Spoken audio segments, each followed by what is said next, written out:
दोस्तों, एक बार फिर से आप सभी का मेरे चैनल पर स्वागत है।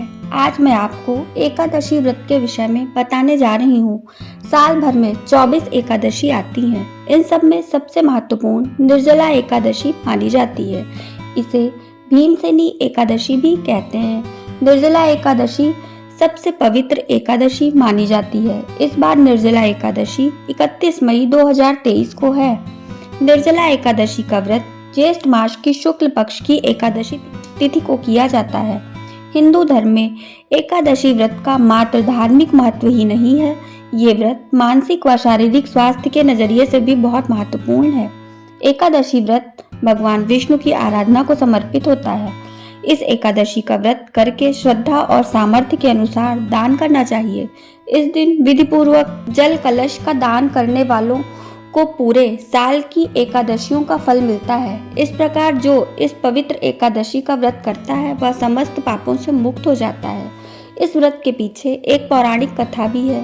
कहा जाता है कि एक बार बहुभोजी भीमसेन ने व्यास जी के मुख से प्रत्येक एकादशी को निराहार करने का नियम सुनकर विनम्र भाव से निवेदन किया कि महाराज, मुझसे कोई व्रत नहीं किया जाता है। दिन भर बड़ी तीव्र क्षुधा बनी रहती है, अतः आप कोई ऐसा उपाय बता दीजिए कि स्वतः ही सद्गति हो जाए। तब व्यास जी ने कहा कि यदि तुमसे वर्ष भर की संपूर्ण एकादशी नहीं हो सकती तो केवल एक निर्जला कर लो, इसी से साल भर की एकादशी करने के समान फल हो जाएगा। तब भीम ने वैसे ही किया और स्वर्ग को गए। इसीलिए यह एकादशी भीमसेनी एकादशी के नाम से भी जानी जाती है। निर्जला यानी यह व्रत बिना जल ग्रहण किए किया जाता है।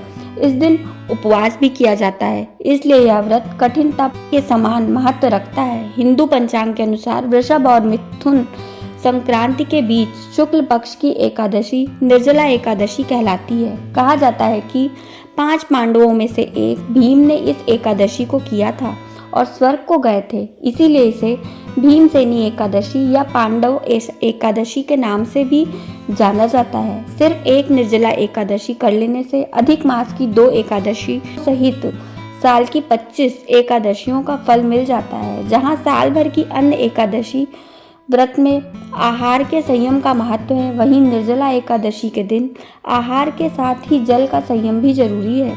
इस व्रत में जल ग्रहण नहीं किया जाता है, यानी निर्जला रहकर व्रत का पालन किया जाता है। यह व्रत मन को संयमित रखता है और शरीर को नई ऊर्जा देता है। यह व्रत पुरुष और महिलाओं दोनों के द्वारा किया जा सकता है। व्रत का विधान इस प्रकार है।